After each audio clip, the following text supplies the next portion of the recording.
my baby hates back wrapping. What do I do?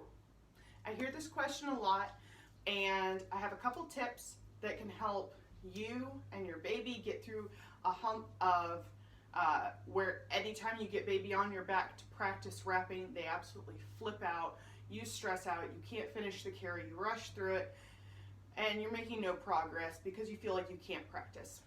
So I have a couple tips that can help. It's not a guarantee. Every baby's different, has their own opinions, but hopefully some of these will help.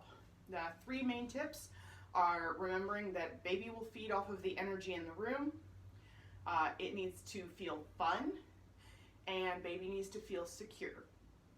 And these seem obvious, but let me go into some more detail. As far as baby feeding off of the stress in the room, obviously it's hard to learn a new skill, but if you're constantly worried and you're stressing out, baby is very in tune to your energy and what you're feeling, and they're going to be looking to you to see how they're supposed to respond. So if you're doing something and you're freaking out, baby's going to freak out because their caregiver, who they're looking to for support, is freaking out. So obviously this is a terrifying thing to do. So I know it's hard to control that, but as you're learning to wrap on your back, only go as far as you feel secure, that you feel that you can do. Don't feel like the first time you try to get baby on your back that you need to finish a carry. You don't have to. You know, for the first couple days, maybe all you do is, you know, practice which way do my arms go to lift baby onto my back. And you kind of feel what, no wrap, just feel what baby looks like on your back. And then, you know, get a feel for getting a hand under a bum and kind of scooting them back up front. And that's it. There's no wrap involved. But wait until you get confident doing that before you add the wrap or try to finish a carry. Because as soon as you try to get ahead of yourself, you're going to stress out. You're going to stress baby out. Nobody's happy. And on top of that, a lot of people, there's a couple different ways that you can add a measure of safety when you're practicing this new skill on your own. And one that people like to do is to have a spotter in the room, which can be great or it can be horrible.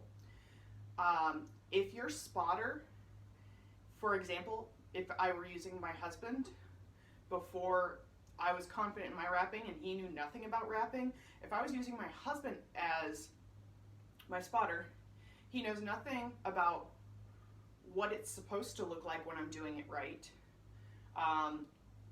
what to look for that is wrong, and he's way more invested in baby's safety than the wrapping process. And so you're going to have somebody else in the room sitting there and gasping and saying, oh, are you sure it's supposed to be like that? Is baby going to fall? Is you know, that's not helpful. It's not helpful to you. It's not helpful to baby. It's just stressing everyone out.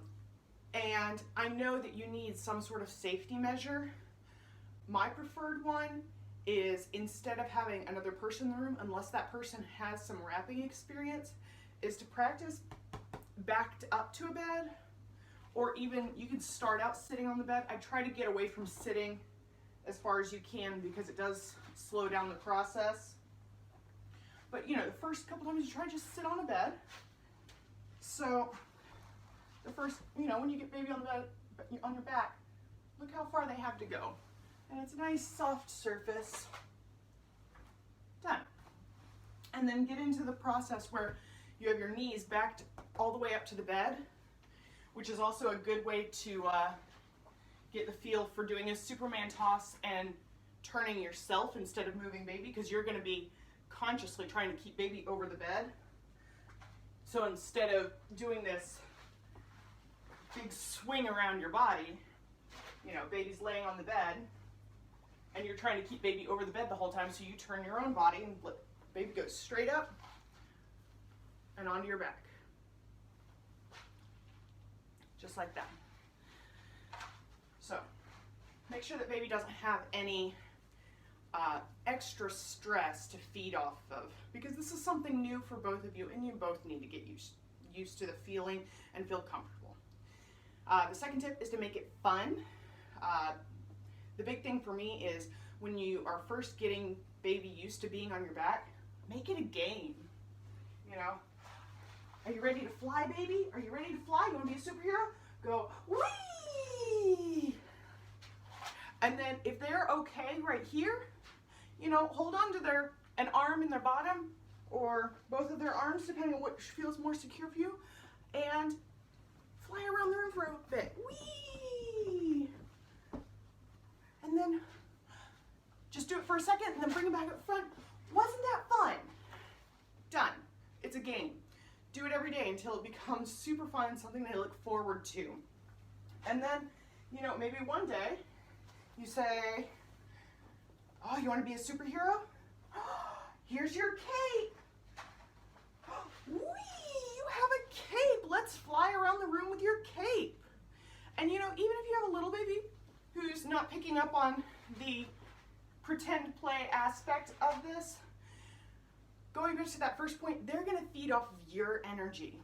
You know, if you're saying we and having fun and it's this big thing, they're going to have a lot more fun than if you're treating it like, you know, this big surgical procedure. It shouldn't be stressful. It should be fun. So once you get used to getting them on your back, then you could add running around with a cape. And, you know, a big one for my baby was looking in a mirror, getting her on my back, and then just showing herself, her face in the mirror and saying, who's that? You know that baby. You know, she gets so into looking at the mirror that she forgets that we're doing something new. And the other thing you can do is using a TV screen or a video playing on your phone or something like that, something for them to kind of zone out and focus on. And if you have a toddler, bribes. All the bribes. Just give them candy. I'm just going to say it. Give them candy. And the last one is you want to make sure that baby feels secure. And this is an obvious one. It's obvious when you're not doing it. Once you're in the moment and you're trying to wrap, then a lot of times people focus so much on baby starts to wiggle and get impatient, and they feel like they have to rush through and get it done and tied off before baby destroys it. And the thing is if you rush through it, you're generally going to end up with a less secure carry than if you take your time and find times to pause. For example, I say this in every back wrapping, troubleshooting video ever, but I mean it. Stand up straight. The example that I like to use, the visual that works for me, is to pretend that there is a string running up through my spine and coming out the top of my head, and to imagine, so I have baby on my back, imagine somebody pulling that string and just pulling me straight up. And if you'll notice, I'm not holding baby right now, I'm holding the wrap. And if I have the top of the wrap pinned, there's no seat. Baby is perfectly secure, pinned by the wrap. Now, if I was doing this with a real baby and I wanted them to feel nice and secure, I'd just put my arm back here and let them sit. Let them sit up with their bum and their thighs supported by my arm and my hand, and the top of their body supported by the top of this wrap.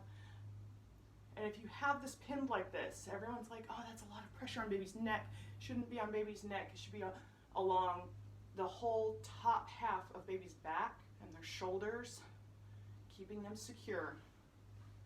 And so when you're doing this process, this is a stopping point. You don't have to rush through if baby's wiggling. Get this secure. Make sure baby's high so they can see over your shoulder. Sway for a bit, look in the mirror, watch a show on TV, bounce and dance. Baby's not going anywhere. Make sure they feel safe. And then once you get to this point, then you can either do a traditional seat where you scoop the seat, or the seatless method where you just, I'm not good at the seatless method, but essentially just pulling the width down and kind of tightening around that shape. I'm not even going to show it because I do it so bad. But, you know, get your initial seat. And when it's done well, not like this, not even going to show it to you. It should be secure, hands-free. But again, if baby's wiggling, just hold your hand back there. Sway. Get them used to it. Look in the mirror. Look at the TV. Sing a song. As long as you're holding that top rail snug, baby's not going to fall. And as long as you keep a hand under their legs, that seat's not going anywhere that you just made. And then you can just wait until baby's secure and have that moment to, again, stand up straight while you're doing this.